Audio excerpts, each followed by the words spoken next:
Ok, en el video anterior tuvimos una breve introducción a los micrófonos. El día de hoy nos enfocaremos en tres cosas: el patrón polar, la respuesta de frecuencia y el efecto de proximidad. Vamos a empezar.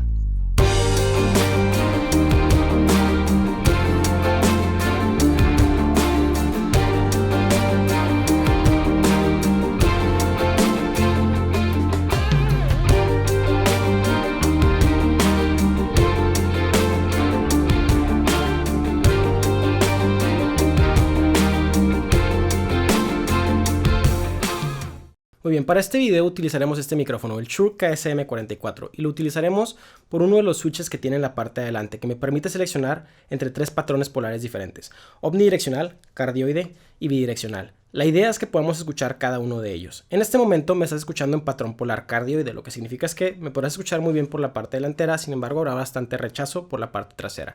Entonces vamos a ir por cada uno de ellos para que puedas ver la diferencia entre cada uno y luego te iré explicando cuáles son las diferentes oportunidades que esto te abre cuando vayas a grabar algún proyecto.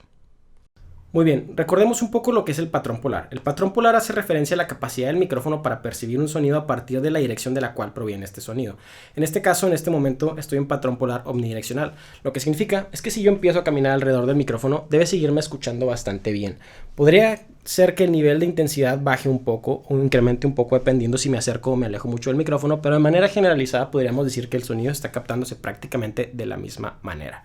A continuación, escucharemos el patrón polar de tipo cardioide. El patrón polar de tipo cardioide tiene mucha sensibilidad en la parte delantera y es el patrón polar más común en la gran mayoría de los micrófonos, pero recordemos que no es el único. Cuando yo me posiciono en uno de los lados voy a tener un rechazo significativo, pero no total. Y en la parte trasera voy a tener un rechazo aún mayor, pero de nuevo tampoco será total. En el otro lado será como en el lado izquierdo, hay un rechazo bastante significativo, pero el micrófono sigue siendo sensible.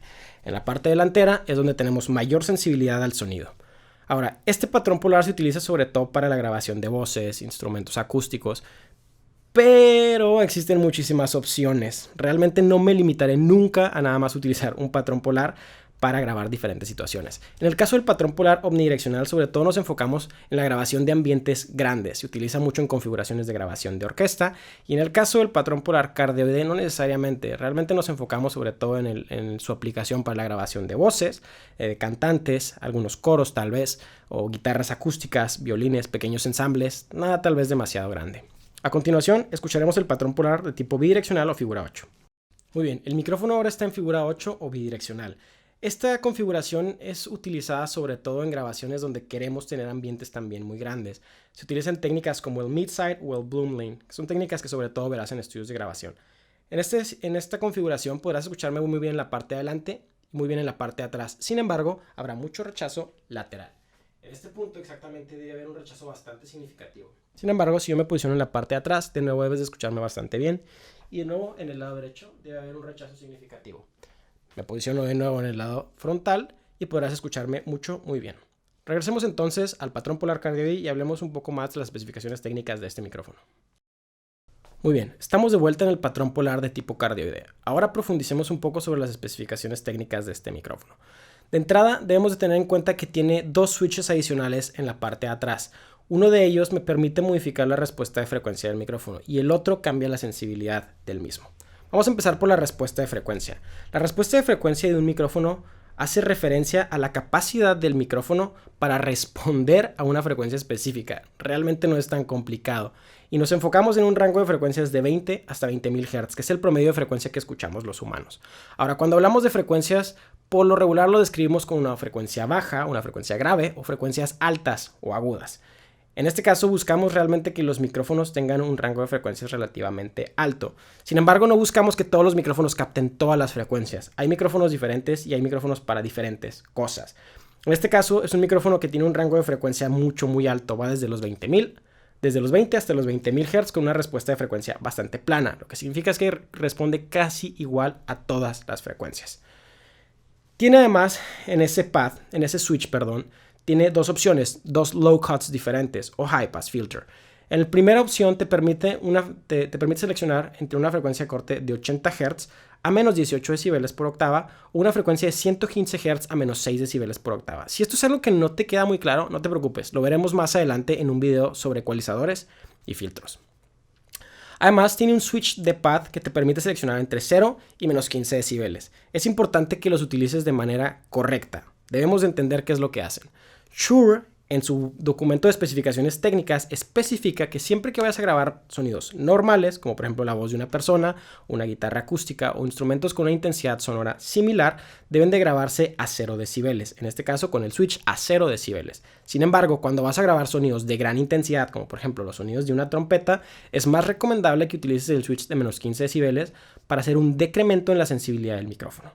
¿Okay? Es muy importante que siempre cuidemos de nuestros aparatos, por lo que en este caso, siempre que vayas a grabar sonidos de gran intensidad, utilices el pad. Esto no es algo que todos los micrófonos tienen. Sin embargo, si lo tienes a la mano y vas a grabar algo que suena muy fuerte, tal vez la recomendación sería que lo utilices. En este caso, dado que estamos grabando mi voz, tengo el switch en la posición de 0 decibeles. Ahora haré un análisis un poco más específico sobre las especificaciones técnicas de este micrófono. Lo primero que noté y que para mí es muy importante es la cantidad de ruido que emite. Shure indica que es un micrófono de ultra bajo ruido, lo que significa es que realmente emite muy poco ruido, y debemos de tener en cuenta que todos los aparatos que utilicemos en el flujo de nuestra señal va a agregarse más y más ruido, independientemente de la calidad que tengamos. Siempre cada uno de nuestros elementos va a ir agregando ruido. La cantidad de ruido definitivamente puede variar, no todos los micrófonos van a generar la misma cantidad de ruido. De hecho, Shure de nuevo indica que este micrófono genera muy poco ruido, y es cierto, al menos si le creemos en las especificaciones técnicas. En patrón polar de tipo cardioide indica que este micrófono genera 7 decibeles de ruido, un nivel muy bajo. Sin embargo, en posición omnidireccional y bidireccional genera 10 decibeles de ruido. Ahora, Shure también recomienda utilizar niveles de impedancia o cargas de impedancia altas o relativamente altas, entre 1000 y los 2500 ohms, para mejores resultados y así obtener un nivel de presión sonora máximo de tolerancia mayor.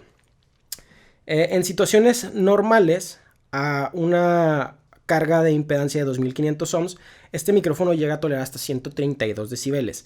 Si a esos 132 decibeles nosotros le restamos los 7 decibeles de ruido, nos va a dar como resultado el rango dinámico, que son en este caso 125 decibeles.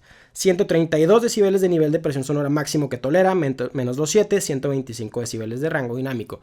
Entre mayor sea el rango dinámico, podríamos decir que el micrófono es relativamente mejor. En el caso omnidireccional, el micrófono tiene una tolerancia de nivel de presión sonora de hasta 138 decibeles menos los 10 decibeles de ruido, nos da como resultado 128 decibeles de rango dinámico. Por último, en figura bidireccional, el micrófono tolera hasta 137 decibeles de nivel de presión sonora menos los 10 decibeles de ruido, nos da como resultado 127 decibeles. Con respecto a los patrones polares, el micrófono cambia su respuesta de frecuencia. Es muy parecida, pero no igual. Entonces debes de tener en cuenta que cuando tú cambies el patrón polar de tu micrófono, su respuesta de frecuencia también cambiará. Lo que significa es que va a interpretar las frecuencias de manera ligeramente diferente. La gran realidad es que la respuesta de frecuencia en los 3 patrones polares es casi igual, pero no es idéntica, por lo que sí sonará diferente. Ahora trataremos de entender un poco lo que es el efecto de proximidad. El efecto de proximidad tiene que ver con la respuesta de frecuencia de un micrófono y cómo su respuesta de frecuencia cambia con respecto a si yo me acerco al micrófono o me alejo del mismo. La verdad es que todos los micrófonos van a responder diferente a absolutamente todos los sonidos, y la distancia que existe entre la fuente de sonido y el micrófono también va a contribuir a esto, por lo que es importante que experimentes con el efecto de proximidad para sacarle el mayor provecho a tus micrófonos. A continuación, escucharemos un par de ejemplos. Cabe destacar que estos ejemplos no pretenden enseñarte ninguna técnica de grabación. Tendremos videos sobre eso más adelante. Sin embargo, ahorita se trata única y exclusivamente de que escuches y entiendas lo que significa la respuesta de frecuencia desde una perspectiva auditiva y que entiendas cómo puedes sacar mayor provecho del efecto de proximidad. Escucharemos 2 ejemplos, una guitarra acústica y un piano. Escucharemos únicamente un micrófono y será una señal mono que será bastante sencilla, no muy amplia, pero te ayudará a entender un poco más el efecto de proximidad. Vamos a escuchar.